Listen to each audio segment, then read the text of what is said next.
Suamiku pergi dinas, meninggalkan aku bersama anak tiri yang dianggap gila. Saat pintu tertutup, dia berkata, "Ibu, jangan minum teh herbal itu. Ayah sudah mencampur racun." Aku langsung memeluknya, menyadari bahaya yang mengintai nyawaku.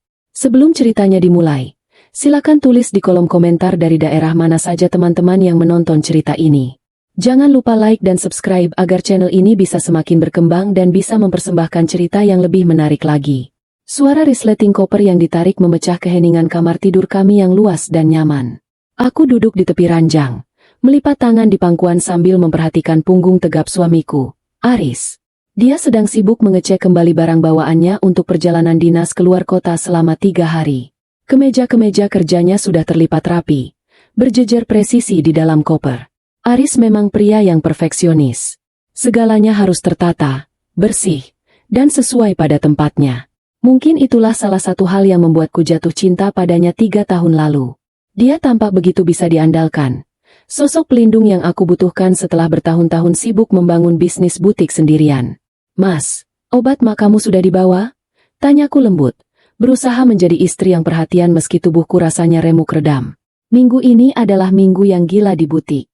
Pesanan membludak menjelang musim liburan, dan ada masalah dengan salah satu pemasok kain yang membuatku harus lembur setiap malam. Rasanya tulang-tulangku ingin lepas. Namun, melihat Aris yang juga sibuk bekerja demi masa depan kami, aku menahan keluhanku. Aku tidak ingin membebaninya sebelum dia berangkat kerja. Aris berbalik, tersenyum manis. Senyum itu, senyum yang selalu bisa meluluhkanku. Matanya menyipit ramah, memancarkan kehangatan yang membuatku merasa menjadi wanita paling beruntung di dunia. "Sudah, sayang. Semua sudah lengkap. Kamu jangan khawatirkan aku terus. Justru aku yang khawatir sama kamu," ucapnya sambil berjalan mendekatiku. Dia duduk di sebelahku, tangannya yang hangat menggenggam jemariku. "Lihat mata kamu, ada lingkaran hitamnya. Kamu pasti capek banget mengurus butik, belum lagi harus mengurus rumah dan..." "Miko." Nama itu membuat dadaku sedikit sesak. Miko, anak tiriku yang baru berusia 8 tahun. Sejak ibu kandungnya meninggal 2 tahun lalu karena kecelakaan, Miko berubah total. Dia yang dulu katanya ceria, kini menjadi anak yang bisu. Dia tidak bicara sepatah kata pun. Dokter bilang itu trauma pasca trauma yang parah. Dia hidup di dunianya sendiri, sering menunduk, tatapannya kosong, dan kadang melakukan hal-hal aneh yang membuat orang berpikir dia mengalami gangguan jiwa atau setidaknya berkebutuhan khusus yang berat. "Aku nggak apa-apa, Mas. Miko juga anak yang baik, dia nggak banyak ulah," jawabku, mencoba meyakinkan Aris. Meskipun dalam hati, aku akui mengurus Miko itu menguras energi mental. Rasanya seperti bicara dengan tembok. Tidak ada respon, tidak ada emosi, hanya kehampaan. Aris menghela napas panjang, lalu mengelus pipiku. "Kamu itu terlalu baik, Elena. Istri yang sempurna. Maaf ya, aku harus ninggalin kamu 3 hari ini. Harusnya aku bantu kamu di rumah. Ini kan tugas kantor, Mas. Karir kamu juga penting." Potongku cepat. Aris tersenyum lagi, lalu berdiri. "Tunggu sebentar ya. Sebelum aku berangkat, aku mau buatkan sesuatu buat kamu." "Mau buat apa?"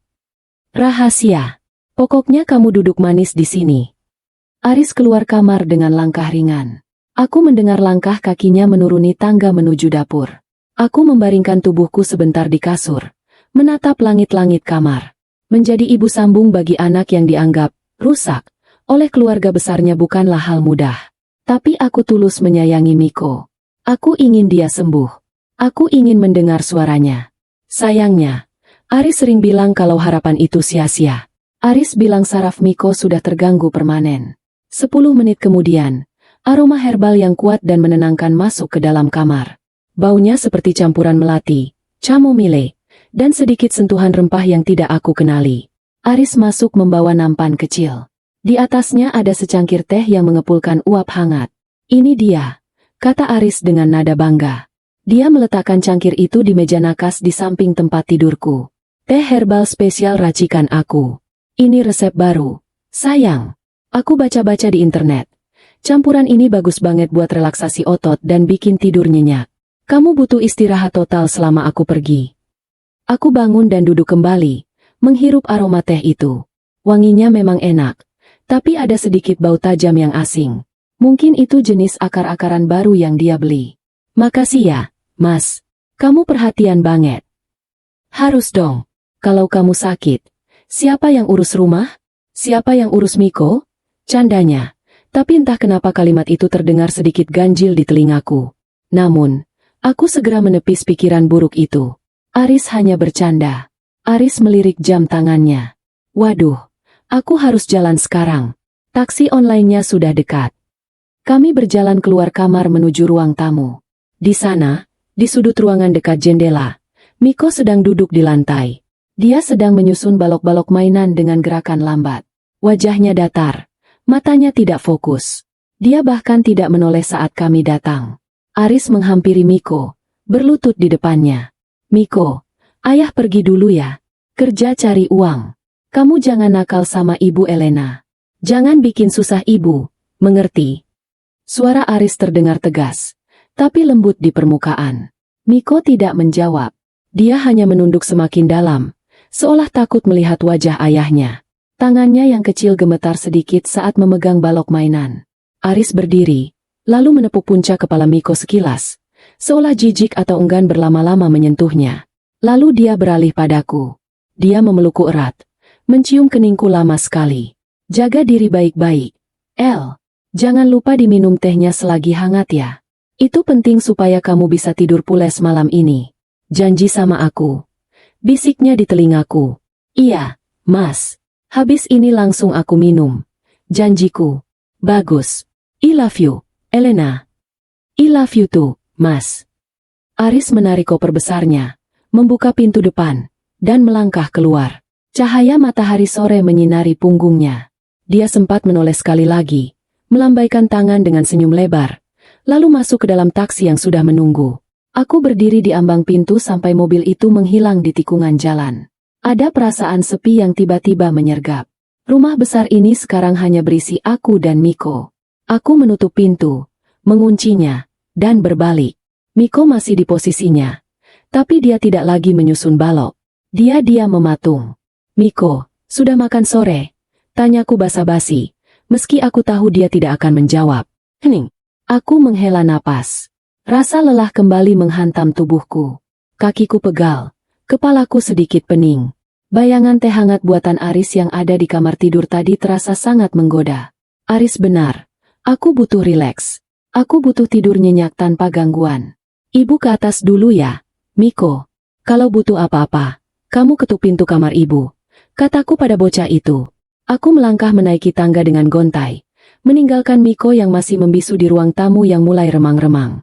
Aku tidak tahu bahwa keputusan untuk meminum teh itu atau tidak akan menjadi penentu apakah aku akan melihat matahari terbit esok hari atau tidak. Di lantai atas, cangkir itu masih mengepulkan asap tipis, menunggu dengan sabar untuk menunaikan tugasnya. Suasana rumah terasa begitu hening setelah kepergian Aris. Keheningan di rumah besar ini memiliki kualitas yang berbeda saat aku sendirian dibandingkan saat ada Aris. Saat ada Aris, keheningan terasa damai. Tapi saat dia pergi, keheningan ini terasa menekan. Seolah dinding-dinding rumah sedang mengawasi gerak-geriku. Jam dinding antik di lorong lantai 2 berdetak monoton. Tik-tok, tik-tok. Setiap detiknya terdengar seperti palu kecil yang memukul kesadaranku yang mulai mengabur karena lelah. Aku masuk kembali ke kamar tidur utama. Cahaya lampu tidur yang temaram membuat suasana kamar menjadi sangat nyaman. Mataku langsung tertuju pada cangkir teh porselen putih yang tergeletak di meja nakas.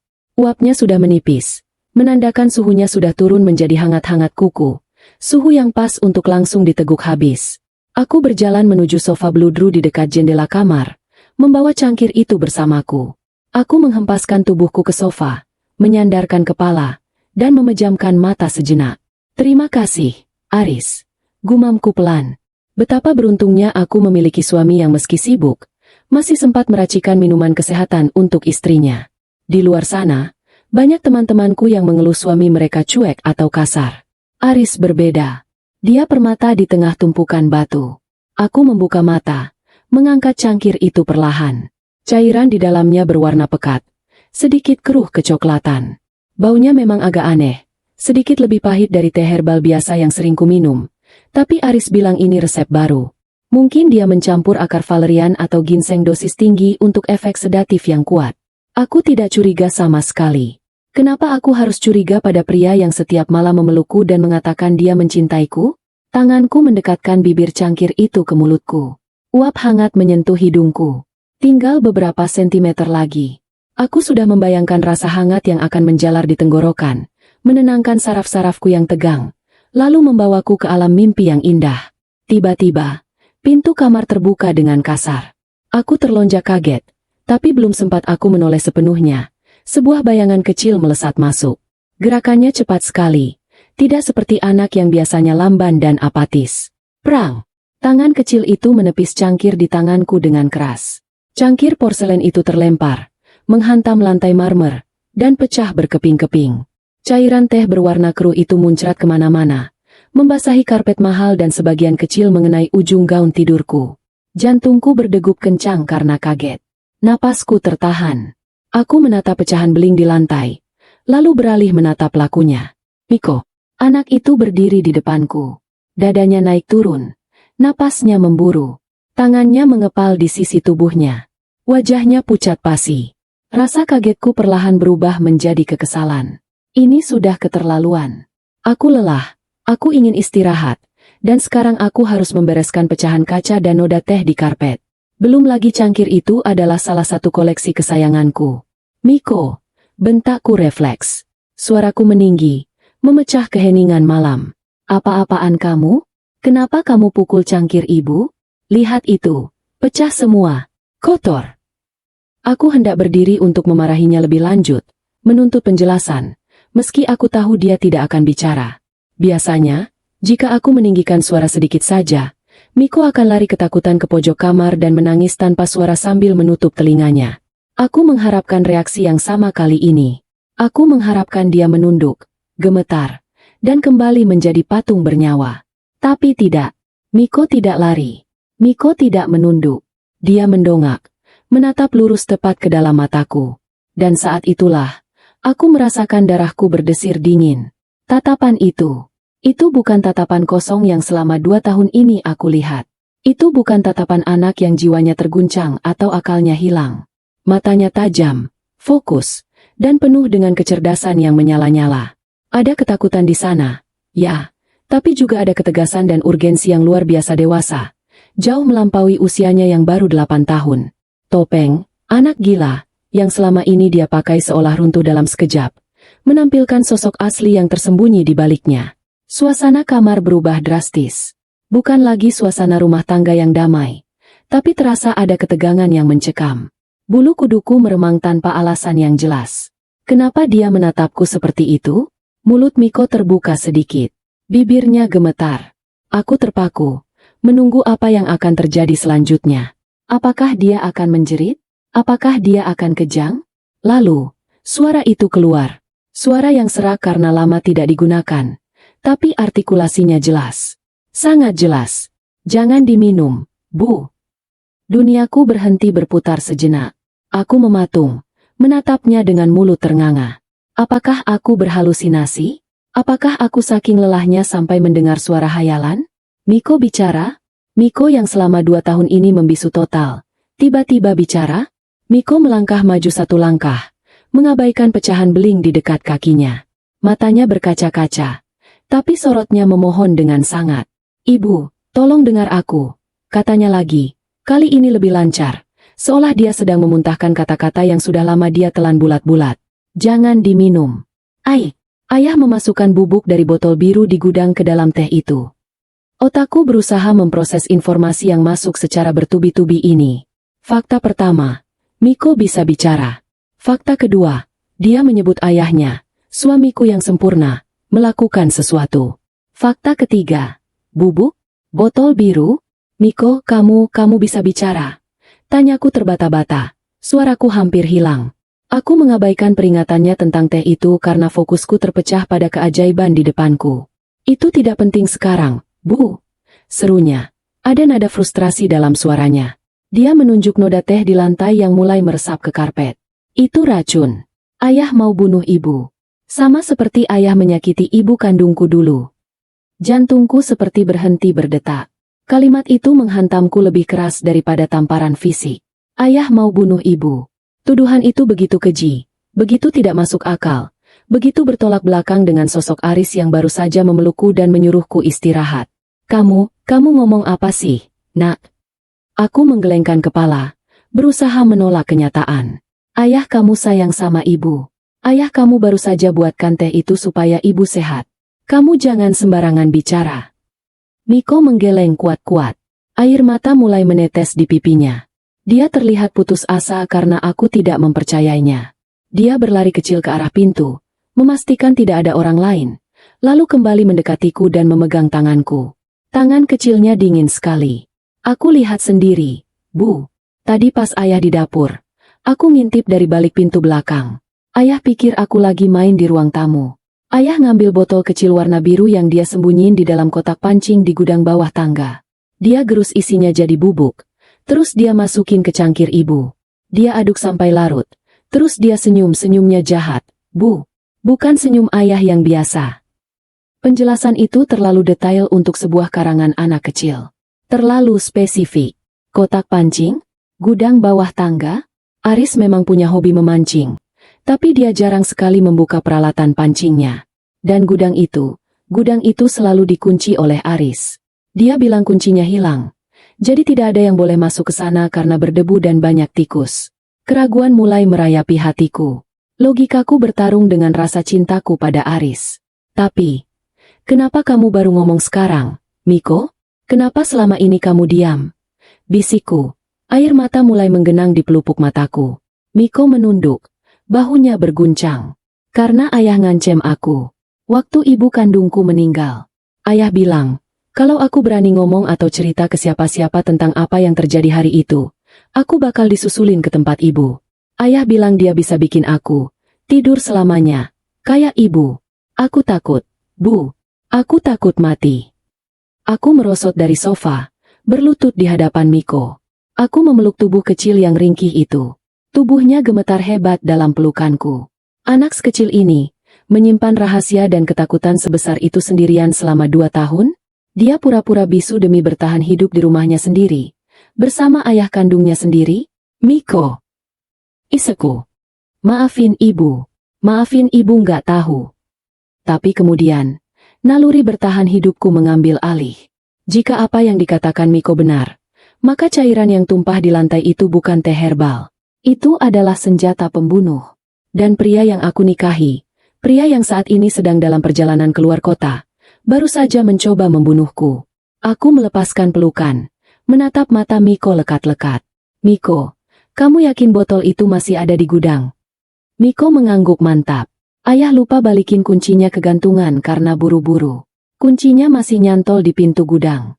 Aku lihat waktu ayah keluar. Aku berdiri, menyeka air mataku dengan kasar. Rasa kantuk dan lelahku hilang seketika, digantikan oleh adrenalin yang membanjiri darahku. Rasa cinta yang tadi memenuhi dadaku kini perlahan membeku, retak, dan siap hancur berkeping-keping. Ayo, kataku, menggandeng tangan Miko. Tunjukkan pada ibu. Kami berjalan keluar kamar, meninggalkan aroma teh tumpah yang kini, anehnya, mulai tercium busuk di hidungku. Topeng Aris sudah terbuka, dan aku harus melihat wajah aslinya, betapapun mengerikannya itu. Langkah kakiku terasa berat saat menuntun Miko keluar dari kamar tidur utama. Lorong lantai 2 yang biasanya terasa hangat dengan deretan foto pernikahan kami di dinding, kini terasa seperti lorong rumah sakit yang dingin dan asing. Aku berhenti di dekat tangga. Lututku tiba-tiba terasa lemas. Aku tidak bisa langsung turun ke gudang. Aku butuh jeda. Aku butuh mencerna apa yang baru saja terjadi. Rasanya otakku mengalami korsleting, memercikan bunga api kebingungan antara realitas yang selama ini aku jalani dan kebenaran baru yang Miko tawarkan. Aku mengajak Miko duduk di anak tangga teratas. Cahaya lampu kristal di langit-langit menyinari wajahnya. Untuk pertama kalinya dalam 2 tahun, aku benar-benar melihat Miko. Bukan sebagai objek kasihan, bukan sebagai anak yang rusak, tapi sebagai manusia utuh yang menyimpan badai di dalam dadanya. Miko, panggilku pelan. Suaraku bergetar. Aku menangkup wajah kecilnya dengan kedua tanganku. Kulitnya terasa hangat. Nyata. Ibu butuh kamu cerita semuanya. Dari awal. Jangan ada yang ditutupi. Kenapa? Kenapa kamu bisa bicara selancar ini? Dokter bilang pita suaramu sarafmu. Miko menarik napas panjang, seolah mengumpulkan sisa-sisa keberanian yang dia miliki. Dia memegang pergelangan tanganku, cengkeramannya kuat, jauh lebih kuat dari anak seusianya. Dokter salah, Bu. Semua orang salah. Jawabnya. Suaranya masih terdengar sedikit parau. Mungkin karena otot-otot bicaranya kaku setelah sekian lama diistirahatkan, tapi intonasinya sangat cerdas. Diksi yang dia pilih pun terlalu dewasa untuk anak kelas 2 SD. Aku nggak pernah bisu karena sakit. Aku bisu karena aku harus bertahan hidup. Bertahan hidup? Ulangku, bingung. Dari siapa? Dari ayah. Miko mengangguk. Matanya yang gelap memancarkan kilatan trauma yang mendalam. 2 tahun lalu, waktu mama meninggal itu bukan kecelakaan biasa, Bu. Jantungku mencelos. Istri pertama Aris, Sarah, meninggal karena jatuh dari tangga. Itu yang Aris ceritakan padaku. Dia bilang Sarah terpeleset saat sedang membersihkan lampu gantung. Aris sedang di kantor saat itu, dan Miko yang menemukannya. Ayah bilang mama jatuh sendiri, bisikku, mencoba menyangkal kengerian yang mulai merayap di punggungku. Bukan, bantah Miko tegas.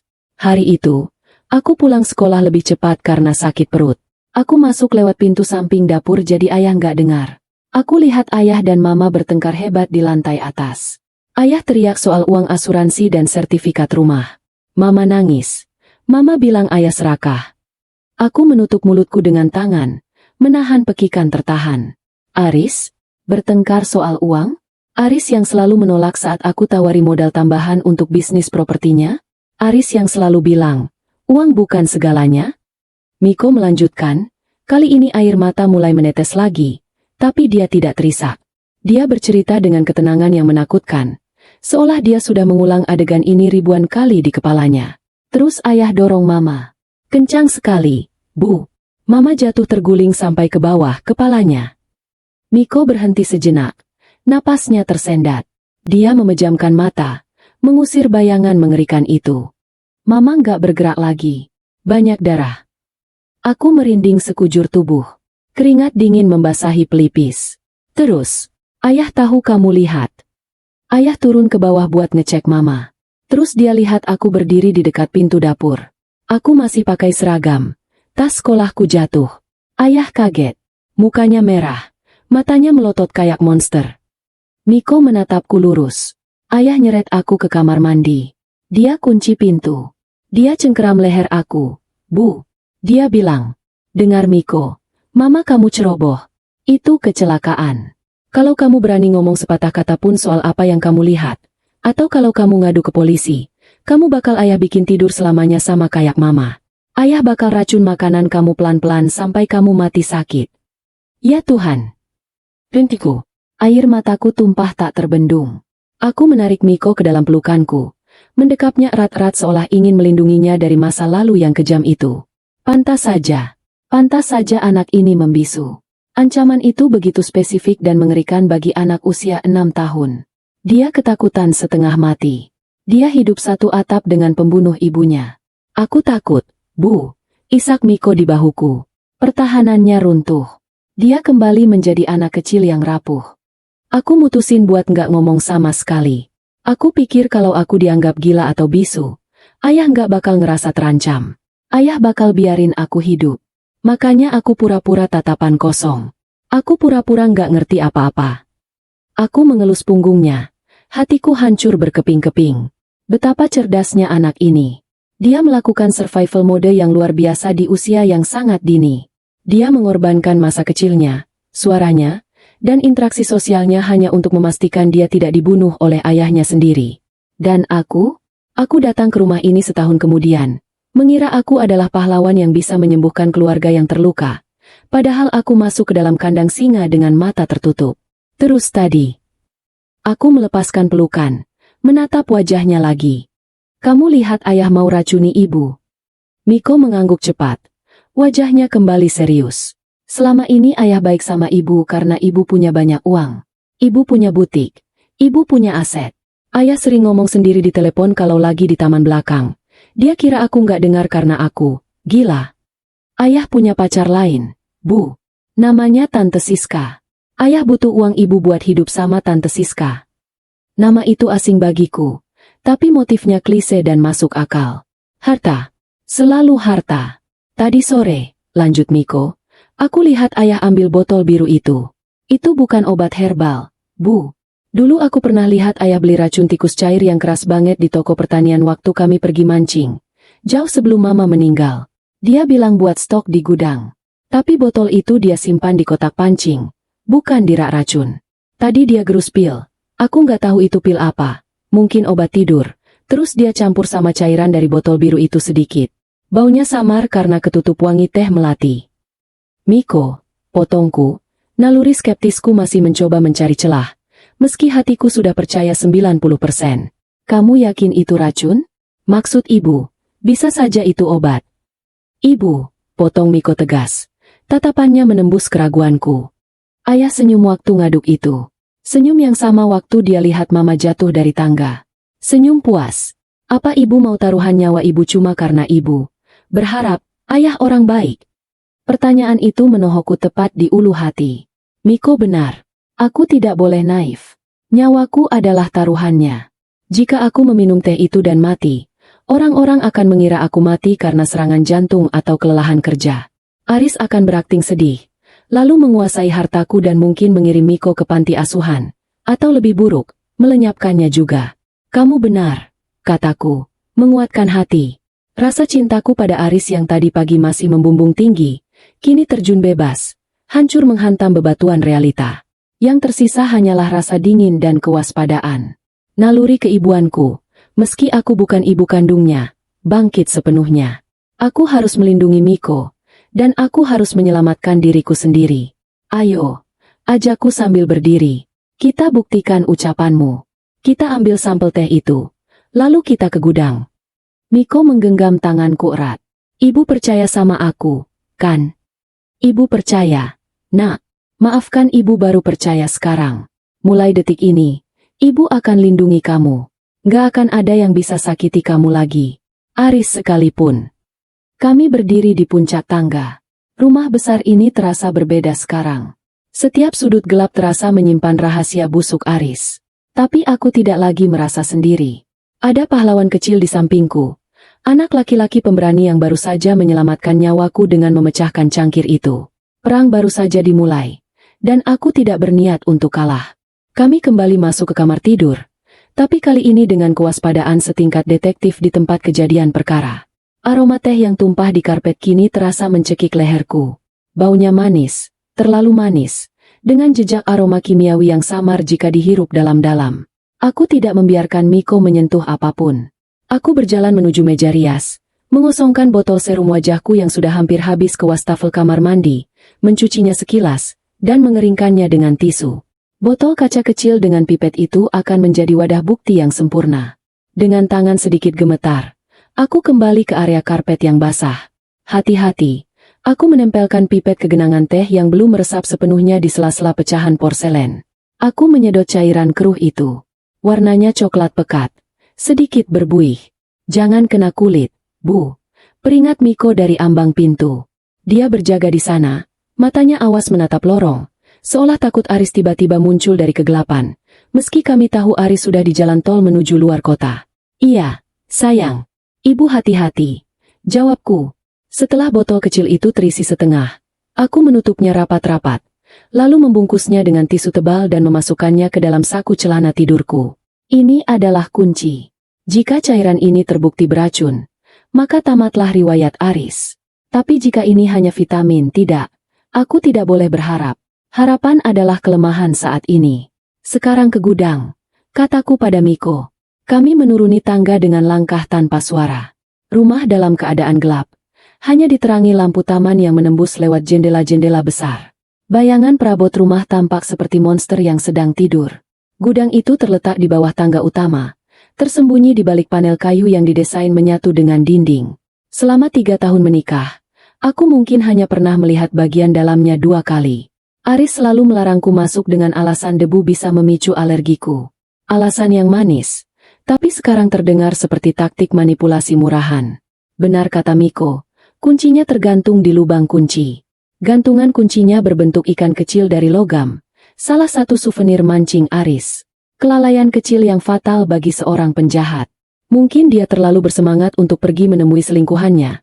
Atau terlalu yakin rencananya akan berhasil mulus sehingga dia menjadi ceroboh.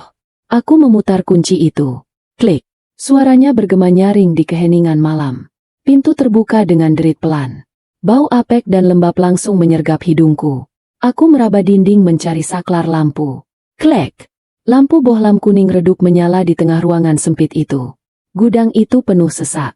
Tumpukan kardus bekas, peralatan berkebun yang jarang dipakai, dan di sudut paling belakang, ada rak besi tua tempat Aris menyimpan peralatan mancingnya.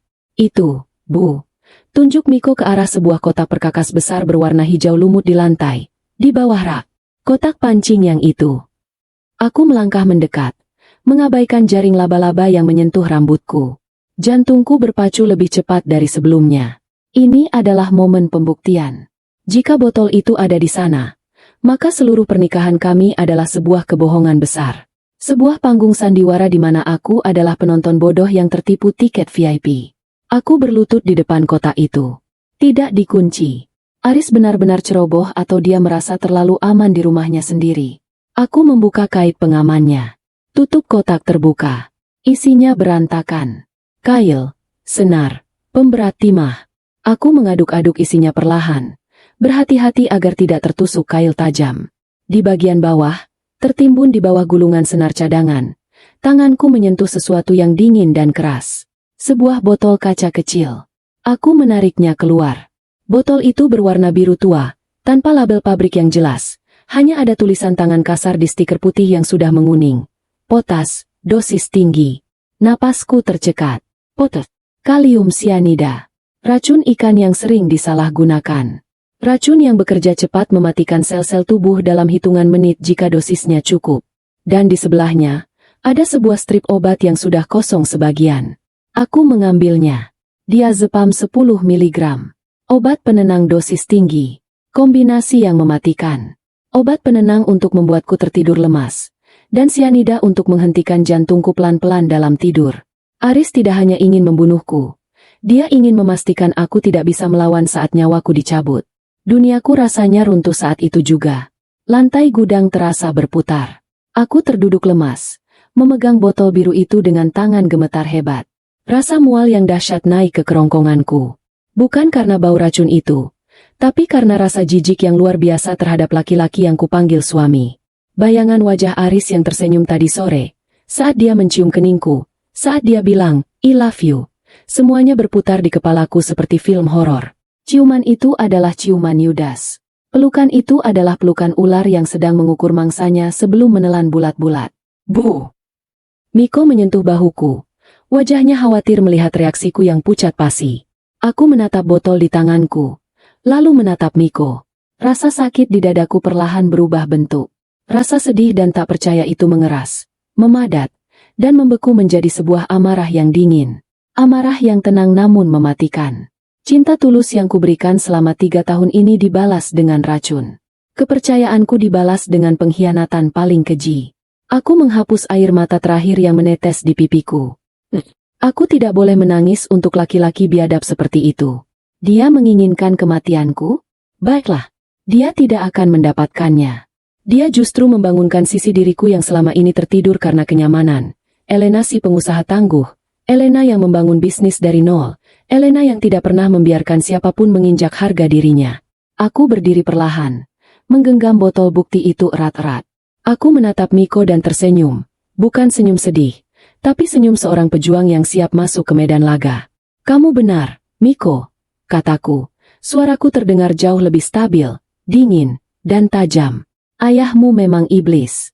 Dan malam ini, kita akan pastikan iblis itu tidak akan pernah bisa menyakiti kita lagi. Kita mau lapor polisi sekarang, Bu? Tanya Miko. Belum. Jawabku sambil memasukkan botol racun dan strip obat itu ke saku, menyatukannya dengan sampel teh tadi. Kalau kita lapor sekarang, dia bisa kabur.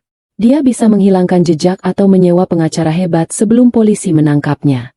Kita butuh dia merasa menang dulu. Kita butuh dia merasa aman. Aku mematikan lampu gudang, mengunci pintunya kembali, dan menggantungkan kuncinya persis seperti semula. Kita akan bermain sandiwara, Miko. Bisikku saat kami berjalan kembali ke ruang tengah. Dia pikir dia sutradara di rumah ini? Bukan. Mulai malam ini, ibu sutradaranya. Dan ayahmu akan mendapatkan peran yang pantas untuknya. Pecundang yang hancur. Aku melihat jam dinding. Sudah hampir tengah malam. Aris pasti akan menelepon sebentar lagi untuk memastikan rencananya berjalan. Miko, kamu kembali ke kamar. Pura-pura tidur. Ibu akan angkat telepon ayah. Ibu mau bilang apa? Ibu akan bilang kalau tehnya enak sekali. Jawabku dengan senyum miris. Dan ibu mulai merasa sangat mengantuk. Ini adalah titik balik. Tidak ada lagi Elena yang lembut dan penurut. Yang ada sekarang adalah Elena yang siap membalas dendam dengan cara yang paling elegan namun menyakitkan. Menghancurkan hidup Aris perlahan-lahan. Persis seperti dia mencoba menghancurkan hidupku. Ponselku berdering. Suara dering standar bawaan pabrik itu memecah keheningan malam yang mencekam di ruang tengah. Terdengar seperti sirine peringatan serangan udara di telingaku. Layar ponsel yang tergeletak di meja kopi menyala terang, menampilkan nama yang dulu selalu membuat hatiku berdesir hangat, namun kini membuat perutku mual. Suamiku Hati Merah 2. Aku menatap layar itu selama beberapa detik, membiarkannya berdering 3 kali. Tanganku gemetar, bukan karena takut, tapi karena menahan amarah yang meledak-ledak di dalam dada. Di sampingku, Miko duduk tegak, matanya menatap ponsel itu dengan sorot kebencian yang dingin. Dia mengangguk pelan padaku, memberiku isyarat untuk memulai pertunjukan ini. Aku menarik napas panjang, lalu menghembuskannya perlahan untuk menenangkan detak jantungku yang memburu. Aku harus melakukan ini. Aku harus menjadi aktris terbaik malam ini demi nyawaku dan nyawa Miko. Aku berdeham beberapa kali, mengeringkan tenggorokan agar suaraku terdengar serak, lemah, dan menyedihkan.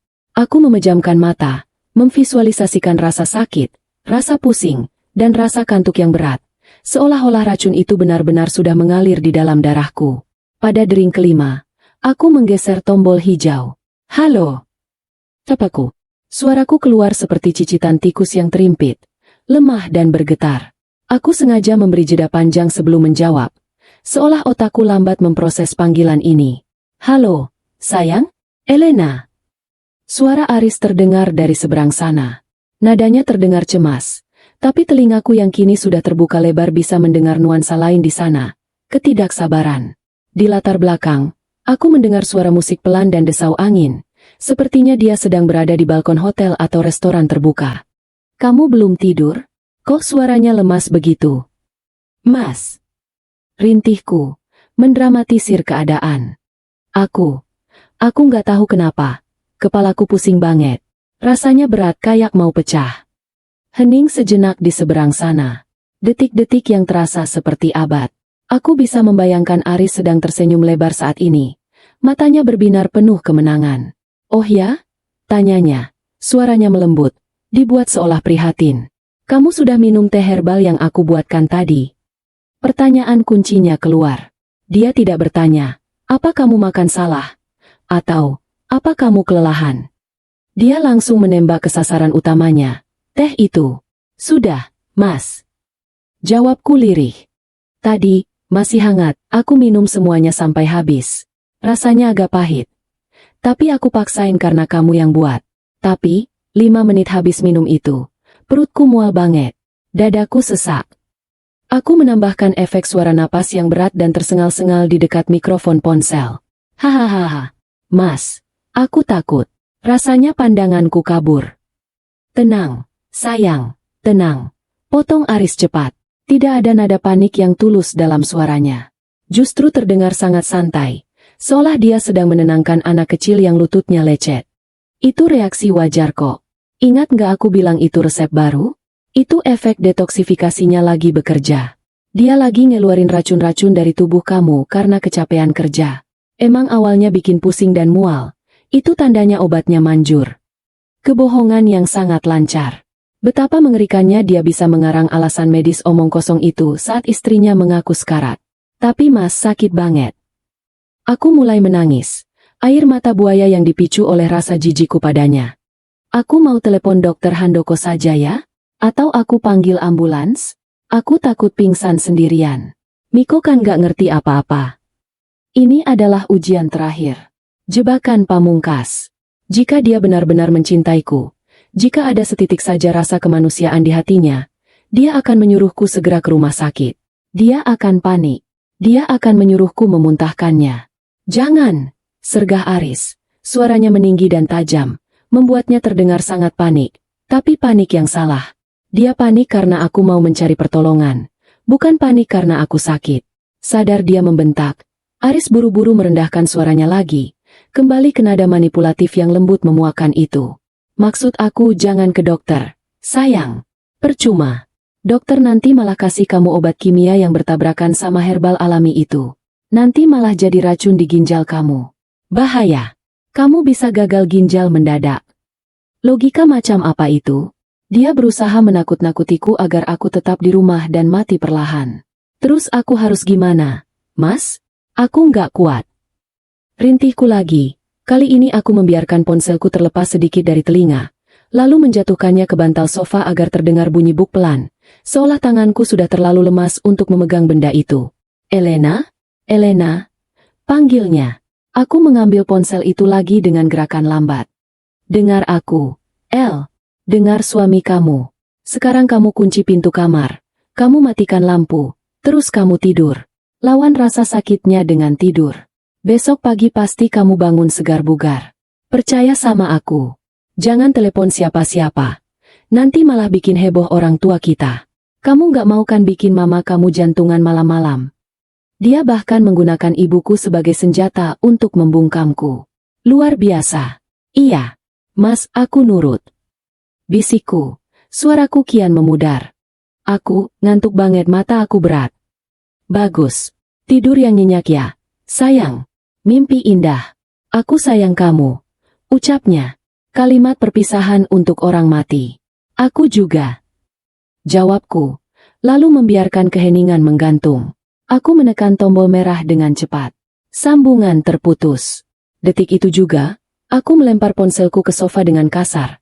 Seolah benda itu baru saja melumuri tanganku dengan kotoran. Sandiwaraku selesai. Tubuhku yang tadi lemas karena akting, kini tegak kembali. Rasa pusing yang kubuat-buat hilang seketika, digantikan oleh kejernihan pikiran yang tajam setajam silet.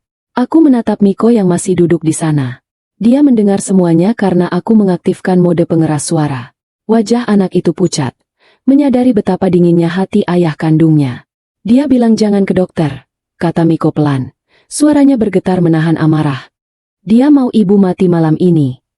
Iya, jawabku dingin. Dia pikir aku sedang sekarat di kamar, sendirian, meregang nyawa pelan-pelan sementara dia menikmati liburan dengan uangku. Aku bangkit berdiri, berjalan mondar-mandir di ruang tengah. Adrenalin memompa deras di nadiku, mengusir rasa kantuk dan lelah yang sempat kurasakan tadi sore. Tidak ada waktu untuk istirahat. Tidak ada waktu untuk menangisi nasib. Aris baru saja menandatangani surat kematian pernikahannya sendiri. Miko, kamu tahu di mana CCTV sentral rumah ini disimpan? Tanyaku. Miko mengangguk. Di ruang kerja ayah. Di dalam lemari buku. Di balik deretan ensiklopedia. Layarnya kecil, tapi rekamannya tersimpan di hard disk. Bagus. Kataku. Malam ini kita tidak tidur. Kita punya banyak pekerjaan. Aku berjalan ke dapur, mengambil segelas air putih dingin dan meneguknya habis dalam satu tarikan napas. Dinginnya air menyadarkanku sepenuhnya.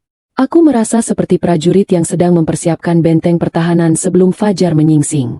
Aris berpikir dia akan pulang 3 hari lagi untuk menemukan mayatku yang sudah kaku dan dingin. Lalu dia akan berakting sebagai suami yang histeris, menangis di depan polisi dan tetangga, lalu menguasai seluruh aset yang telah kususun rapi dalam surat wasiat. Yang bodohnya, memang menunjuk dia sebagai ahli waris utama jika aku meninggal. Tapi dia lupa satu hal. Aku adalah Elena.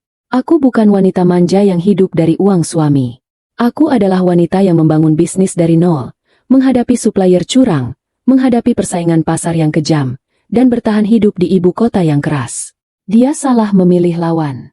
Dia pikir aku domba, padahal aku serigala yang sedang tidur. Malam itu, rasa cintaku pada Aris resmi mati, dikubur bersama teh beracun yang kini tersimpan dalam botol sampel di saku celanaku. Tidak ada lagi keraguan. Tidak ada lagi rasa kasihan. Besok, saat matahari terbit, Aris akan menghadapi badai yang tidak pernah dia perkirakan.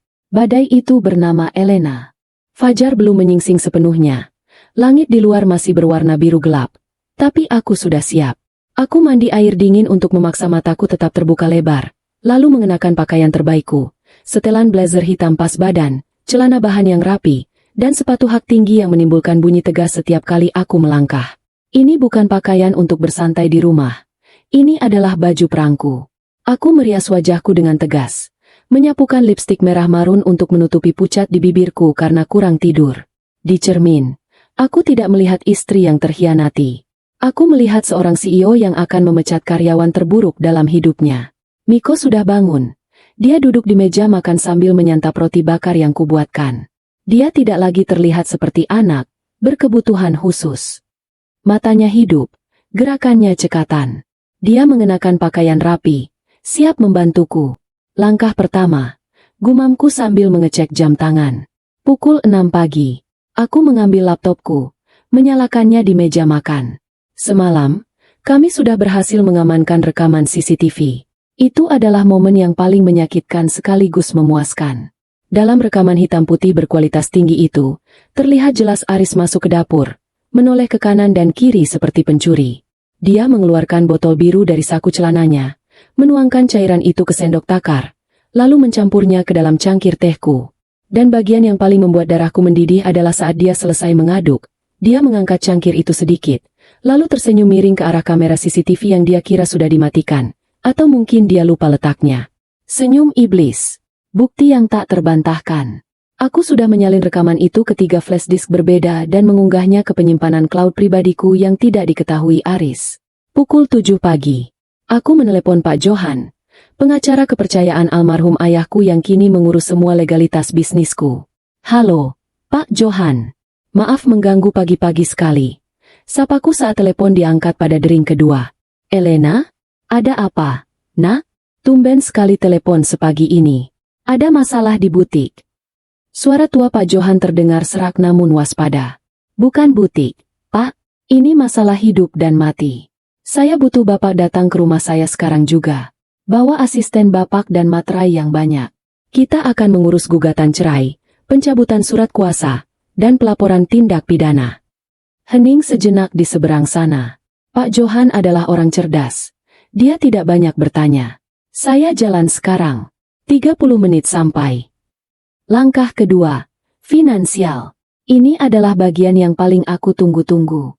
Bagian di mana aku memotong urat nadi kehidupan Aris. Aris bekerja sebagai manajer pemasaran di sebuah perusahaan menengah. Gajinya lumayan, tapi gaya hidup mewahnya, mobil sport, jam tangan, dan ternyata liburan dengan selingkuhan. Semuanya disokong oleh kartu kredit tambahan yang tagihannya aku yang bayar, dan akses ke rekening bersama yang 90% isinya adalah uang hasil bisnisku. Aku menelepon layanan prioritas bank tempat kami menabung. Sebagai nasabah platinum, panggilanku langsung diangkat oleh manajer akun pribadi tanpa harus menunggu mesin penjawab. Selamat pagi, Bu Elena. Ada yang bisa saya bantu? Suara ramah wanita di seberang sana menyapa. Pagi, Mbak Rina. Saya mau melakukan pemblokiran darurat. Kataku tegas, tanpa basa-basi. Baik, Bu. Kartu mana yang hilang? Akan segera kami. Bukan hilang, potongku. Saya ingin memblokir semua akses kartu kredit tambahan atas nama Aris Prasetya. Sekarang juga. Detik ini juga. Dan saya juga minta pembekuan sementara untuk rekening bersama kami. Pindahkan saldo liquid ke rekening pribadi saya. Sesuai dengan perjanjian pranikah bahwa aset bisnis adalah milik terpisah. Blokir juga akses m-banking dari perangkat selain milik saya. Maaf, Bu Elena, ini prosedur yang cukup besar. Apakah Ibu yakin? Biasanya butuh verifikasi. Mbak Rina, suaraku merendah, dingin dan mengancam. Saya sedang memproses laporan polisi atas dugaan pencurian dan percobaan pembunuhan oleh pemilik kartu tambahan tersebut. Jika ada 1 rupiah pun keluar dari rekening itu setelah telepon ini ditutup, saya akan menuntut bank Anda atas kelalaian. Lakukan sekarang, atau saya pindahkan seluruh aset deposito saya ke bank kompetitor pagi ini juga. Ancaman itu berhasil. Terdengar suara ketikan keyboard yang panik di seberang sana. Baik, Bu. Sedang diproses. Kartu kredit platinum atas nama Bapak Aris terblokir. Kartu Infinite terblokir. Akses m-banking secondary user sudah dicabut. Rekening bersama saat ini statusnya freeze untuk debit keluar. Terima kasih, Mbak Rina. Kirimkan bukti pemblokirannya ke email saya sekarang. Aku menutup telepon dengan perasaan puas yang luar biasa. Di suatu tempat di luar kota sana, Aris mungkin sedang menikmati sarapan mewah atau bersiap check out dari hotel bintang 5. Sebentar lagi, dia akan merasakan betapa memalukannya saat kartu plastiknya ditolak oleh mesin EDC. Dia akan menjadi orang miskin mendadak. Pukul 8 pagi, Pak Johan datang. Wajahnya menua 10 tahun saat aku menceritakan semuanya dan memutar rekaman CCTV itu. Dia tidak banyak bicara, hanya menggelengkan kepala dengan raut wajah marah. Ini biadab, El, geramnya. Saya kenal Aris sejak kalian menikah. Saya tidak menyangka dia sebusuk ini. Kita urus semuanya, Pak, termasuk hak asuh Miko, kataku sambil menatap Miko yang sedang membaca buku di sofa. Saya mau hak asuh penuh jatuh ke tangan saya. Saya tahu saya cuma ibu sambung, tapi saya punya bukti kalau ayah kandungnya berbahaya bagi keselamatan anak ini. Pak Johan mengangguk mantap sambil mengeluarkan tumpukan dokumen dari tas kerjanya. Dengan bukti rekaman ini, ditambah kesaksian Miko, jika dia bersedia bicara di depan psikolog anak, kita bisa memenangkan ini dengan mudah. Aris tidak hanya akan kehilangan hak asuh, dia akan membusuk di penjara untuk waktu yang lama. Percobaan pembunuhan berencana. Pasal 340 Yungto 53 KUHP. Ancaman hukumannya berat. Kami menghabiskan pagi itu dengan menyusun strategi hukum. Tanda tangan demi tanda tangan aku bubuhkan di atas kertas. Surat gugatan cerai. Surat pencabutan hak waris. Surat kuasa pelaporan polisi. Setiap goresan tinta adalah paku di peti mati pernikahan kami. Aku juga meminta Pak Johan menghubungi laboratorium forensik swasta kenalannya untuk mengambil sampel teh dan botol biru itu secara resmi agar hasilnya valid di mata hukum. Aku tidak mau ada celah kecil apapun yang bisa dimanfaatkan pengacara Aris nanti. Menjelang siang, semuanya sudah siap. Rumah sudah bersih dari jejak, sakit, Koper-koper Aris yang berisi baju-bajunya di lemari sudah kami keluarkan dan tumpuk dengan rapi di ruang tamu. Seolah-olah dia adalah tamu yang sudah waktunya check out. Kini, jebakan sudah terpasang sempurna. Jaring laba-laba yang dia buat untukku, kini berbalik melilit lehernya sendiri. Aku tinggal duduk manis, minum teh, yang aman, dan menunggu dia pulang dengan wajah palsunya yang menjijikan itu. Aku tidak sabar melihat wajahnya saat dia menyadari bahwa istrinya yang sekarat, ternyata masih hidup, sehat, dan memegang kendali penuh atas nasibnya. Permainan berakhir, Aris. Dan kamu kalah telak. Matahari sudah meninggi, menyinari ruang tengah rumah kami dengan cahaya yang tegas dan tanpa ampun. Tidak ada lagi sudut gelap untuk bersembunyi. Aku duduk di sofa, laptop terbuka di pangkuan, sementara ponselku tergeletak di meja marmer di hadapanku. Layar ponsel itu menyala setiap beberapa menit sekali, menampilkan notifikasi yang menjadi musik terindah di telingaku hari ini. Ting! Aku melirik layar. Sebuah notifikasi dari aplikasi perbankan muncul lagi. Kartu kredit utama. Transaksi ditolak. Merchant. The Grand Luxury Resort Spa. Jumlah. Rp7.500.000. Aku tersenyum miring. Senyum yang tidak pernah aku miliki sebelumnya. Senyum penuh kepuasan melihat penderitaan orang lain. Aris baru saja mencoba membayar tagihan hotel. Dan dia gagal. Di seberang sana, ratusan kilometer dari sini, aku bisa membayangkan wajahnya yang sok tampan itu berubah merah padam karena malu di depan resepsionis hotel dan, tentu saja, di depan selingkuhannya. Ada notifikasi lagi, Bu? Tanya Miko. Anak itu duduk di karpet, sedang menyusun buku-buku cerita lamanya. Wajahnya terlihat jauh lebih segar daripada hari-hari sebelumnya. Tidak ada lagi topeng kekosongan. Matanya berbinar cerdas, penuh rasa ingin tahu. Iya, Miko. Ayahmu baru saja mencoba membayar hotel mewah, tapi kartunya tidak bisa dipakai. Jawabku santai. Hotel? Bukannya ayah bilang mau dinas kerja di pabrik cabang? Tanya Miko polos, tapi ada nada sinis di ujung kalimatnya. Pabrik cabang tidak ada yang punya fasilitas spa dan suite romantis seharga 7 juta semalam. Sayang, ayahmu sedang liburan. Dia pikir ibu yang bodoh ini sedang sekarat di rumah. Jadi dia merasa aman untuk berfoya-foya merayakan kebebasannya. Hatiku terasa nyeri sedikit saat mengatakannya. Bukan karena cinta. Cinta itu sudah hangus terbakar. Tapi karena rasa sakit dikhianati yang masih menyisakan memar. Uang 7 juta itu adalah hasil keringatku lembur di butik. Hasil aku menahan diri tidak membeli tas baru demi menabung untuk masa depan kami. Dan dia dengan entengnya mau menghabiskannya untuk wanita lain dalam semalam. Ting! Notifikasi lain masuk. Kali ini lebih agresif. Kartu debit prioritas. Transaksi gagal. Saldo tidak mencukupi. Merchant. The Grand Luxury Resort Spa. Dia panik. Setelah kartu kreditnya ditolak, dia mencoba kartu debit rekening bersama kami. Dia pasti mengira kartu kreditnya hanya mengalami error sistem atau limitnya habis. Jadi dia beralih ke uang tunai di bank. Sayangnya, rekening itu sudah aku bekukan aksesnya untuk dia. Uangnya sudah kupindahkan ke rekening pribadiku yang tidak pernah dia tahu. Aku menyesap teh hangatku, teh celup biasa yang kubuat sendiri, aman dari racun. Rasanya nikmat sekali. Rasa kemenangan. Dia pasti bingung sekali sekarang. Gumamku. 5 menit kemudian, ponselku berdering panjang. Nama, suamiku hati merah 2. Kembali muncul di layar. Aku membiarkannya berdering. Aku tidak akan mengangkatnya. Biarkan dia berpikir aku sudah tidak sadarkan diri. Biarkan dia berpikir racun itu bekerja terlalu baik. Panggilan itu mati. Lalu berdering lagi. Dan lagi. Total 10 panggilan tak terjawab dalam waktu 15 menit. Ibu nggak angkat. Tanya Miko. Nggak. Kalau ibu angkat, dia bakal tahu ibu masih sadar. Kita mau dia pulang dengan keyakinan kalau dia sudah berhasil membunuh ibu. Kita mau lihat wajah aslinya saat dia masuk rumah ini tanpa topeng. Aku membayangkan situasi di sana. Aris pasti sedang berdiri di lobi hotel. Keringat dingin mengucur di pelipisnya. Kartu kredit mati. Debit mati. Istri tidak bisa dihubungi. Dia terjebak. Dia tidak bisa bayar hotel. Dia tidak bisa pamer pada selingkuhannya. Dan yang lebih parah, ketakutan mulai merayapi benaknya. Kenapa Elena tidak angkat telepon? Apakah dia sudah mati? Apakah polisi sudah di rumah? Atau apakah bank memblokir rekening karena kematian nasabah? Pikiran seorang penjahat selalu dipenuhi paranoia.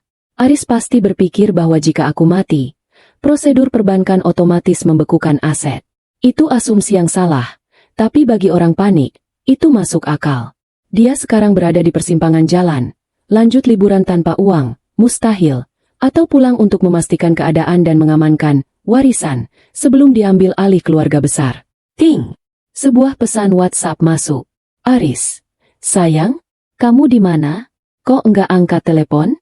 Aku khawatir banget. Perasaan aku enggak enak. Aku putuskan pulang sekarang juga ya. Tunggu aku. Aku tertawa kecil membaca pesan itu. Perasaan aku enggak enak. Kalimat klasik buaya darat. Dia bukan khawatir padaku. Dia khawatir pada dompetnya. Dia khawatir rencananya berantakan. Dia pulang, Miko, kataku sambil meletakkan ponsel. Ikan sudah memakan umpan. Miko berhenti membereskan bukunya.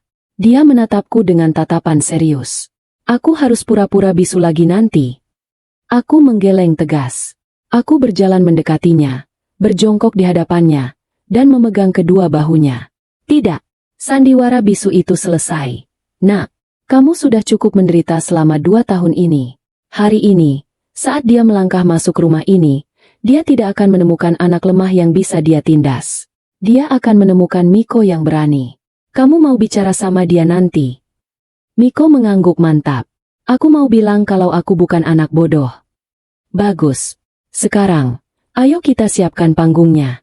Kita buat dia merasa disambut dengan sangat istimewa. Kami menghabiskan sisa siang itu dengan kesibukan yang aneh namun memuaskan. Aku membuka lemari pakaian Aris.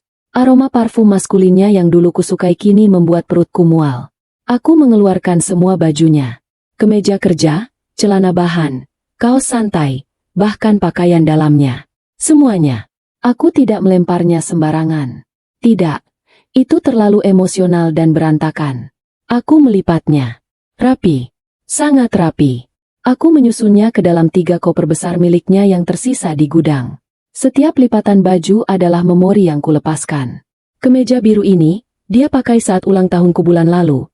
Saat dia memberiku kalung yang ternyata palsu, baru ku tahu dari Pak Johan tadi pagi saat mengecek aset. Kaos polo ini, dia pakai saat kami pergi piknik keluarga, di mana dia terlihat seperti ayah yang penyayang bagi Miko. Padahal di balik senyum itu dia sedang mengancam anak kecil. Bu? Kotak jam tangan ayah juga dimasukkan. Tanya Miko yang membantuku mengumpulkan barang-barang pribadi Aris dari meja rias. Masukkan semuanya. Jangan sisakan satupun barang dia di kamar ini. Ibu mau kamar ini bersih dari jejak dia sebelum matahari terbenam. Miko bekerja dengan cekatan. Dia seperti asisten kecil yang penuh dedikasi. Melihatnya bergerak lincah seperti ini membuat hatiku makin hancur membayangkan betapa dia menahan diri selama 2 tahun. Dia anak yang aktif, cerdas, dan peka. Aris benar-benar monster karena tega mematikan cahaya anak ini demi menutupi dosanya. Pukul 15 sore. Semua barang Aris sudah lenyap dari lemari, laci, dan kamar mandi. Kamar tidur utama kini terasa lebih luas, lebih dingin, tapi juga lebih bersih. Koper-koper itu kami seret ke ruang tamu lantai bawah. Kami jejerkan tepat di depan sofa panjang. Seperti resepsionis hotel, canda Miko saat melihat tumpukan koper itu. Ya, hotel tempat dia diusir, sahutku. Kami duduk berdua di sofa ruang tamu, menunggu. Aku menyeduh teh manis hangat, teh biasa, dalam teko kaca yang cantik. Miko mengambil buku ensiklopedia favoritnya yang selama ini dia sembunyikan di bawah kasur. Baca yang keras. Miko, ibu ingin dengar suaramu. Pintaku. Miko membuka halaman tentang tata surya. Dia mulai membaca. Jupiter adalah planet terbesar di tata surya kita. Ia adalah raksasa gas dengan massa 1/1000 massa matahari. Suaranya mengalun di ruang tamu yang hening. Awalnya pelan, tapi lama-lama semakin lantang dan percaya diri. Itu adalah suara kehidupan yang kembali pulih. Aku mendengarkannya sambil memejamkan mata, menikmati ketenangan sebelum badai. Waktu merayap lambat. Langit di luar mulai berubah warna menjadi jingga kemerahan. Senja datang. Pukul 17.30 sore. Suara deru mesin mobil terdengar di depan pagar. Jantungku berdegup kencang, bukan karena takut, tapi karena antisipasi yang meledak-ledak. Adrenalin kembali membanjiri tubuhku. Itu mobil taksi. Aris tidak bawa mobil sendiri karena dia pergi dengan pesawat. Atau setidaknya itu alasannya. Dia datang, bisik Miko. Dia menutup bukunya, tapi tidak menyembunyikannya. Dia memegangnya di pangkuan, duduk tegak di sebelahku. Ingat rencana kita, kataku sambil menggenggam tangan Miko. Tenang, tegas, jangan takut. Terdengar suara pagar dibuka dengan kasar. Langkah kaki terburu-buru di jalan setapak berbatu. Aris bahkan tidak berjalan dengan normal. Dia berlari. Dia sedang mempersiapkan akting terbaiknya. Dia pasti akan masuk dengan wajah panik, siap menangis, siap menelepon ambulans palsu, atau siap berpura-pura menemukan mayatku. Dia tidak tahu. Dia bukan sedang berjalan menuju tempat kejadian perkara. Dia sedang berjalan menuju pengadilannya sendiri. Suara kunci dimasukkan ke lubang pintu. Klek. Gagang pintu ditekan. Pintu utama terbuka lebar. Aris berdiri di sana. Napasnya tersengal-sengal. Kemejanya kusut. Rambutnya acak-acakan. Mungkin disengaja agar terlihat dramatis. Wajahnya sudah dipasang dalam mode suami histeris. Elena. Elena, kamu di mana? Teriaknya menggelegar. Suaranya pecah. Penuh kepalsuan yang memuakkan. Dia melangkah masuk satu kaki. Matanya liar menyapu ruangan. Mencari tubuhku yang tergeletak. Dan saat itulah, matanya mendarat pada kami. Dia membeku. Waktu seolah berhenti. Debu-debu yang melayang di udara tampak diam. Di hadapannya, tidak ada mayat. Tidak ada wanita yang mulutnya berbusa. Tidak ada kekacauan. Yang ada adalah ruangan yang terang benderang, bersih, dan wangi aromaterapi. Di sofa, aku duduk dengan kaki disilangkan, memegang cangkir teh dengan anggun, menatapnya dengan senyum tipis yang dingin. Dan di sebelahku, Miko duduk santai, menatap ayahnya dengan sorot mata menantang. Dan di antara kami dan dia, berjejer 3 koper besar miliknya yang sudah dikemas rapi. Mulut Aris terbuka, lalu menutup, lalu terbuka lagi. Wajah, sedihnya luntur seketika, digantikan oleh kebingungan murni yang bodoh. Otaknya tidak bisa memproses pemandangan ini. Skenario di kepalanya hancur berantakan. Elena? Suaranya mencicit, kehilangan tenaga. Kamu sehat? Aku meletakkan cangkir tehku perlahan ke meja. Denting halusnya terdengar nyaring di keheningan. Selamat datang kembali, Mas. Sapaku dengan nada datar yang menusuk. Liburannya menyenangkan? Atau kurang dana? Ini dia. Momen kehancuran dimulai. Aris masih berdiri mematung di ambang pintu. Tangannya masih memegang gagang pintu yang terbuka. Angin sore berhembus masuk, membawa debu jalanan. Tapi dia tidak bergerak untuk menutupnya. Wajahnya adalah lukisan abstrak dari rasa kaget, bingung, dan ketakutan yang mulai merambat naik. Mata Aris bergerak liar. Dia menatapku, menatap Miko, lalu menatap koper-koper itu. Jakunnya naik turun. Dia menelan ludah dengan susah payah. Aku bisa melihat roda gigi di otaknya berputar keras, berusaha mencari alasan, mencari skenario baru untuk menyelamatkan diri. Aku pulang cepat karena khawatir sama kamu. Gagapnya akhirnya. Mencoba kembali ke naskah awal meski sudah jelas tidak relevan. Dia melangkah masuk perlahan, menutup pintu di belakangnya. Kamu, semalam bilang sakit parah. Kamu bilang mual, pusing. Aku takut terjadi apa-apa. Kenapa? Kenapa ada koper-koper ini? Dia mencoba mendekatiku, merentangkan tangannya seolah ingin memeluk. Syukurlah kamu baik-baik saja. Sayang, aku hampir jantungan di jalan. Berhenti di situ, perintahku. Suaraku tidak keras, tapi tajam seperti cambuk. Langkah Aris terhenti seketika. Dia kaget dengan nada bicaraku. Selama 3 tahun pernikahan, aku tidak pernah bicara sekasar itu padanya. Aku selalu menjadi Elena yang lembut, Elena yang penurut. Mas duduk di kursi itu. Tunjukku pada single chair di seberang sofa, kursi yang jauh dari posisiku dan Miko. Kamu kenapa? Kok nadanya begitu? Aku suami kamu. Duduk, Aris. Potongku lagi. Kali ini menyebut namanya tanpa embel-embel, Mas. Aris menurut. Duduk dengan kaku di ujung kursi. Dia tampak seperti terdakwa di kursi pesakitan. Dia melirik Miko sekilas, lalu kembali menatapku. Oke. Aku duduk. Sekarang jelaskan. Ada apa ini? Kenapa barang-barangku di luar? Kamu marah karena aku pergi dinas. Dinas. Aku tertawa hambar. Dinas di The Grand Luxury Resort, bersama seseorang bernama Siska. Wajah Aris berubah pucat pasi, seputih kertas. Nama itu menghantamnya telak.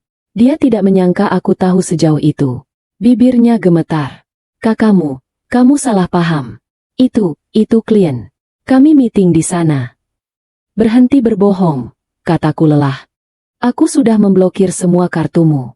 Aku sudah melihat semua transaksi yang gagal itu. Dan aku juga sudah melihat rekaman CCTV. Mendengar kata CCTV, mata Aris membelalak lebar. Dia refleks menoleh ke arah dapur, ke sudut di mana kamera tersembunyi itu berada, seolah baru teringat keberadaannya. Rekaman apa? Tanyanya. Suaranya kini terdengar sangat kecil. Rekaman kamu mencampur racun tikus dan obat penenang ke dalam teh herbal. Spesial, buatanku kemarin sore. Jawabku tenang. Keheningan yang mencekam turun di ruang tamu. Aris tidak membantah. Dia tidak berteriak, itu fitnah. Dia hanya diam, tubuhnya lemas, bersandar pasrah ke kursi. Topeng suami penyayangnya hancur total, menyisakan wajah asli seorang pengecut yang tertangkap basah. Lalu, matanya beralih ke Miko. Tatapannya berubah menjadi kebencian murni. Dia tahu. Dia sadar bahwa satu-satunya saksi mata selain CCTV adalah anak kecil di sebelahnya. Anak cacat ini. Desis Aris. Suaranya penuh racun. Dia pasti yang mengadu, kan? Dia yang bikin cerita aneh-aneh? Kamu percaya sama anak gila ini, El? Dia trauma. Otaknya rusak. Tiba-tiba, Miko menutup buku ensiklopedianya dengan keras. Blam! Miko berdiri di atas sofa, sehingga tingginya hampir sejajar dengan Aris yang sedang duduk. Dia menatap ayahnya tanpa rasa takut sedikit pun. Aku tidak gila, yah, ucap Miko. Suaranya lantang, jelas, dan jernih. Aris terlonjak kaget sampai hampir jatuh dari kursinya. Dia menatap Miko seperti melihat hantu. Mulutnya menganga lebar. Kakakmu, kamu bisa bicara. Aku selalu bisa bicara, lanjut Miko dengan intonasi yang dingin. Meniru ketenangan yang aku ajarkan.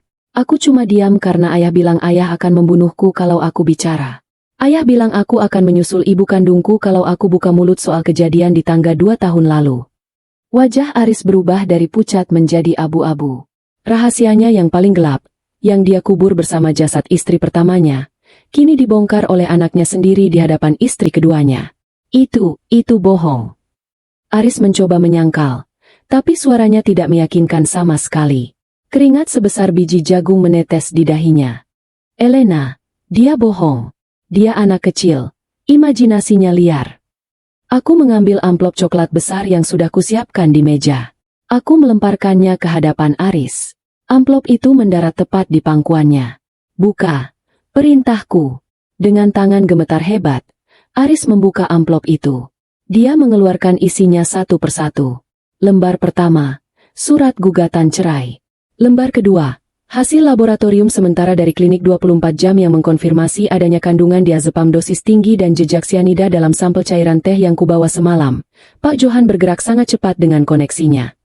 Lembar ketiga, foto cetakan dari rekaman CCTV yang diperbesar, menunjukkan wajahnya yang tersenyum jahat saat mengaduk racun. Aris menatap bukti-bukti itu dengan tatapan kosong. Tangannya lemas. Kertas-kertas itu berjatuhan ke lantai. Kamu menjebakku, bisiknya, menatapku dengan tatapan tak percaya. Kamu pura-pura sakit semalam kamu. Aku belajar dari ahlinya, jawabku dingin. Kamu bersandiwara selama 3 tahun mencintaiku. Aku hanya bersandiwara 1 malam untuk menyelamatkan nyawaku. Aku berdiri, berjalan mendekatinya, tapi menjaga jarak aman. Aku merasa begitu tinggi, begitu berkuasa di hadapannya yang kini terlihat kerdil dan menyedihkan. Sekarang dengarkan aku baik-baik.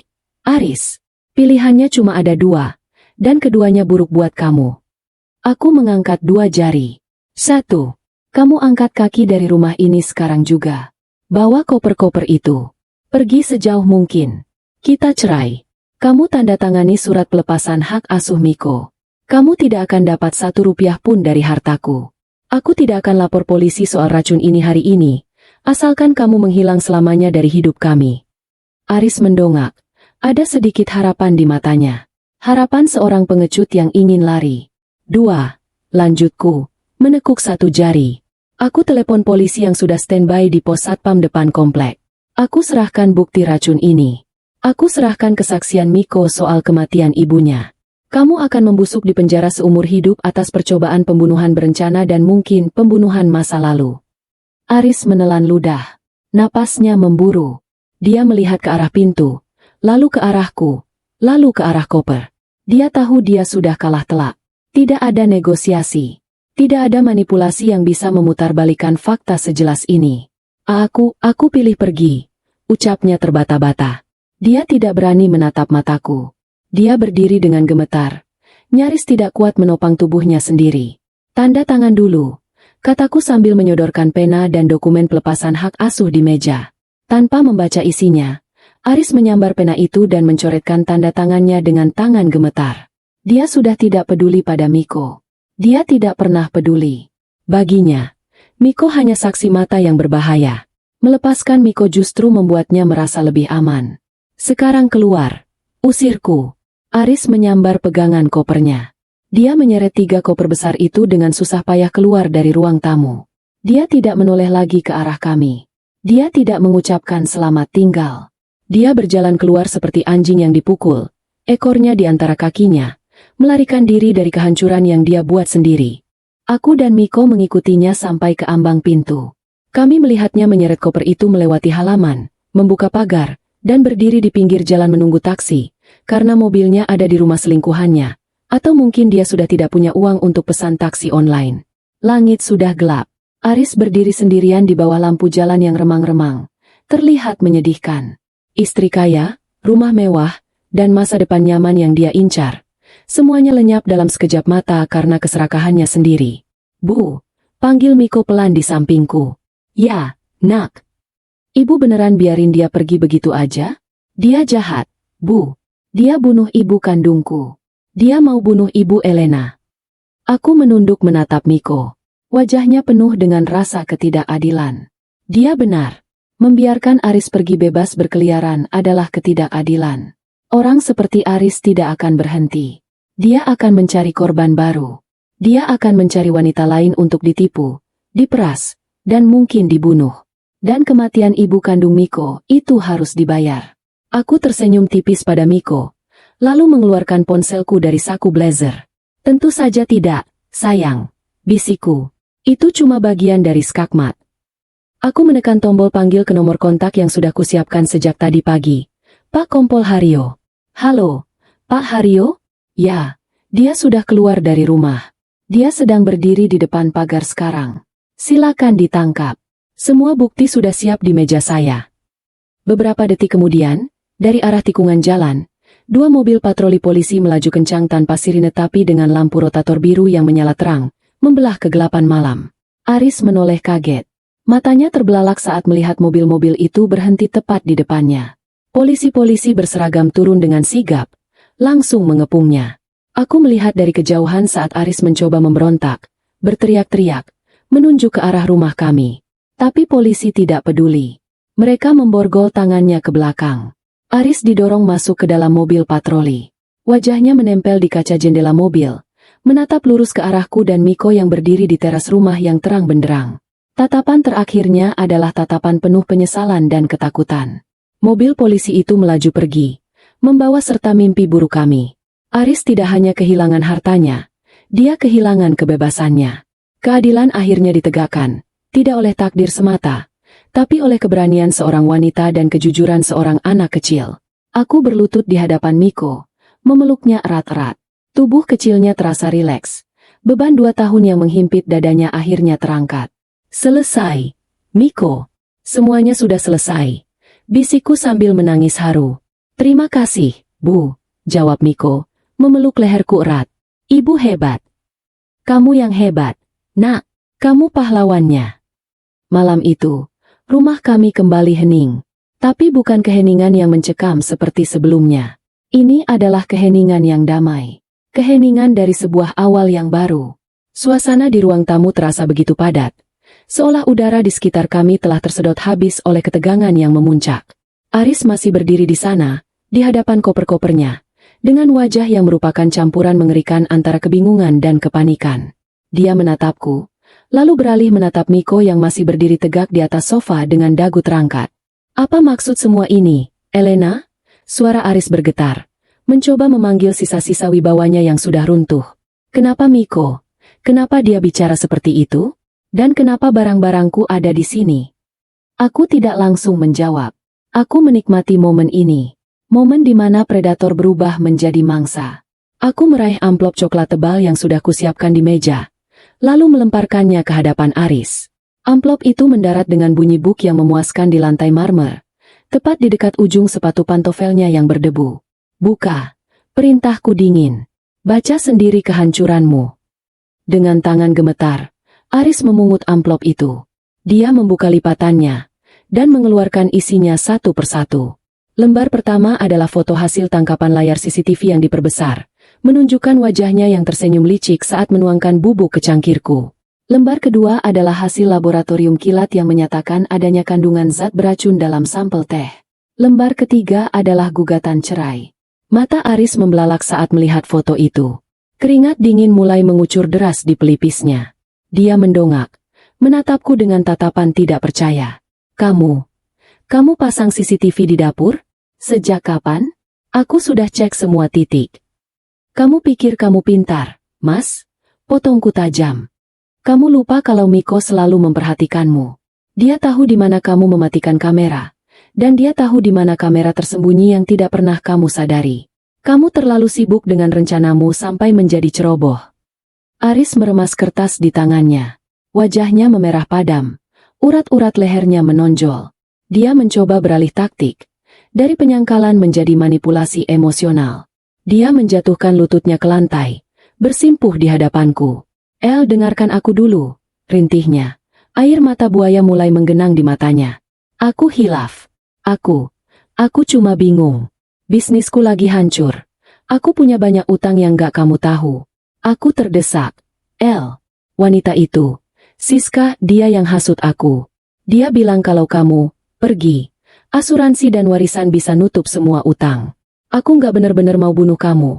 Aku cuma mau kamu sakit sebentar biar aku bisa akses dana darurat. Diam. Bentak Miko tiba-tiba. Suara anak itu menggelegar, mengejutkan kami berdua. Miko melompat turun dari sofa, berjalan mendekati ayahnya tanpa rasa takut sedikitpun. Dia menunjuk wajah Aris dengan telunjuk kecilnya. Jangan bohong lagi. Yah, ayah bukan hilaf. Ayah jahat. Ayah bunuh mama karena ayah mau uangnya. Ayah mau bunuh Ibu Elena karena ayah mau uangnya juga. Ayah nggak pernah sayang sama siapa-siapa selain diri ayah sendiri. Aris menatap anaknya dengan tatapan nyalang. Tutup mulutmu, anak cacat. Tahu apa kamu soal dunia orang dewasa? Aku tahu kalau pembunuh tempatnya di penjara. Balas Miko tenang, namun tajam. Aku bangkit berdiri, melangkah maju untuk melindungi Miko, berdiri di antara dia dan Aris. Sudah cukup sandiwaranya. Aris, kamu lihat kertas terakhir di tanganmu? Itu surat pelepasan hak asuh. Tanda tangani itu sekarang. Lalu pergi dari sini. Aris menatap surat itu, lalu menatapku. Kalau aku tanda tangan, kamu nggak lapor polisi. Aku tersenyum tipis. Pilihannya ada di tanganmu. Kamu pergi sekarang membawa bajumu dan kita bercerai diam-diam. Atau aku telepon polisi yang sudah siaga di pos satpam depan untuk menyeretmu keluar dengan borgol saat ini juga. Ingat, Aris, percobaan pembunuhan berencana ancamannya 20 tahun. Ditambah kesaksian Miko soal kematian mantan istrimu, kamu bisa dihukum mati. Ancaman itu menghantamnya telak. Aris tahu dia tersudut. Dia tidak punya uang, tidak punya akses bank, dan sekarang dia menghadapi ancaman penjara seumur hidup. Insting pengecutnya mengambil alih. Dia menyambar pena yang kulemparkan ke meja, lalu dengan tangan gemetar menandatangani surat pelepasan hak asuh dan persetujuan cerai itu. Ini, dia melempar kertas itu kembali ke meja. Napasnya memburu. Aku pergi. Puas kamu? Kamu pikir kamu menang, Elena? Kamu cuma janda kaya yang kesepian dengan anak gila. Setidaknya aku bukan pembunuh miskin yang lari dari hukum. Balasku telak. Keluar.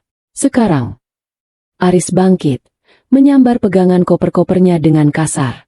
Dia menyeret koper-koper berat itu menuju pintu keluar. Dia tidak menoleh lagi.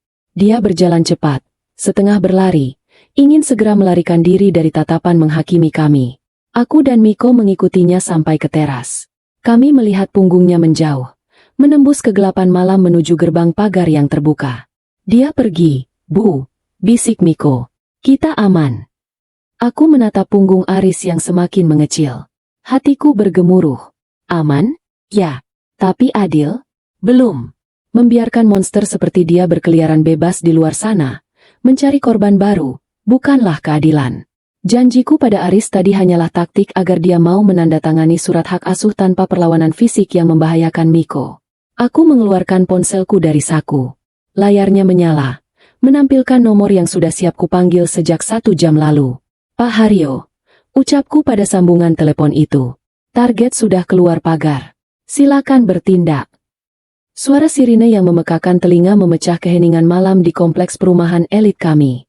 Bukan hanya satu, tapi 2 mobil patroli polisi muncul dari balik tikungan gelap. Lampu rotator biru dan merahnya berputar menyilaukan, menyorot sosok Aris yang baru saja melangkah keluar dari gerbang rumah. Aris terlonjak kaget. Dia menjatuhkan koper-kopernya. Wajahnya yang terkena sorot lampu mobil polisi terlihat pucat pasi. Matanya terbelalak horor. Dia mencoba berbalik. Mungkin berpikir untuk lari kembali ke dalam rumah atau memanjat pagar tetangga. Tapi semuanya terlambat. Jangan bergerak. Angkat tangan. Teriak seorang petugas melalui pengeras suara. 4 orang polisi berseragam lengkap turun dengan sigap. Senjata laras panjang dan pistol di tangan mereka terarah pada Aris. Aris mengangkat kedua tangannya perlahan. Tubuhnya gemetar hebat hingga lututnya goyah. Dia menatap ke arah teras, ke arahku dan Miko yang berdiri di bawah lampu gantung yang terang. Elena, kamu janji. Kamu pembohong. Teriaknya histeris. Suaranya pecah di antara tangis dan amarah. Kamu bilang kalau aku pergi. Kamu nggak lapor polisi. Dasar wanita ular. Aku hanya menatapnya datar. Tidak berteriak balik. Miko menggenggam tanganku erat. Janji itu batal saat kamu mencoba meracuni ibu. Gumam Miko pelan, seolah menjawab teriakan ayahnya. Polisi dengan cepat meringkus Aris. Mereka memiting tangannya ke belakang, memasangkan borgol besi yang dingin. Bunyi klik dari borgol itu terdengar seperti musik kemenangan di telingaku. Aris didorong paksa masuk ke kursi belakang mobil patroli. Kepalanya ditekan agar tidak terbentur pintu. Koper-kopernya yang berisi baju-baju mahalnya dibiarkan tergeletak begitu saja di pinggir jalan. Simbol dari kehidupan mewahnya yang kini menjadi sampah. Pak Haryo, komandan polisi yang memimpin penangkapan, berjalan menghampiri kami di teras. Dia memberi hormat singkat. Bu Elena, tersangka sudah kami amankan. Bukti-bukti yang ibu kirimkan lewat pengacara sudah cukup kuat untuk penahanan awal. Besok pagi tim forensik akan datang untuk olah TKP lanjutan di gudang dan dapur. Terima kasih, Pak Haryo, jawabku sambil mengangguk hormat. Tolong pastikan dia tidak pernah bisa menyakiti siapapun lagi. Kami akan usahakan pasal berlapis, Bu. Percobaan pembunuhan berencana, KDRT.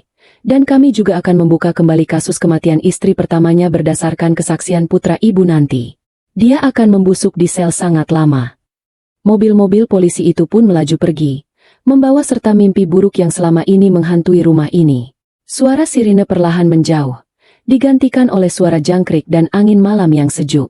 6 bulan kemudian, sinar matahari pagi yang hangat menerobos masuk melalui jendela dapur yang kini sudah direnovasi total. Tidak ada lagi nuansa gelap atau bekas kenangan lama. Dapur ini sekarang dicat warna krem cerah dengan vas bunga segar di setiap sudut. Bu, dasiku miring gak? Aku menoleh. Miko berdiri di sana, mengenakan seragam sekolah barunya. Wajahnya terlihat lebih berisi, pipinya kemerahan sehat. Dia bukan lagi anak kurus dengan tatapan kosong yang menakutkan. Dia adalah anak laki-laki tampan yang cerdas dan penuh percaya diri. Aku tersenyum, berjongkok untuk merapikan dasinya. Ganteng banget anak ibu. Siap buat pidato lomba cerita hari ini? Miko mengangguk antusias. Siap dong. Aku mau cerita tentang pahlawan super. Oh ya? Siapa pahlawannya? Superman? Batman? Miko menggeleng. Dia menatap mataku lekat-lekat. Senyum tulus mengembang di bibirnya. Bukan. Pahlawannya itu ibu.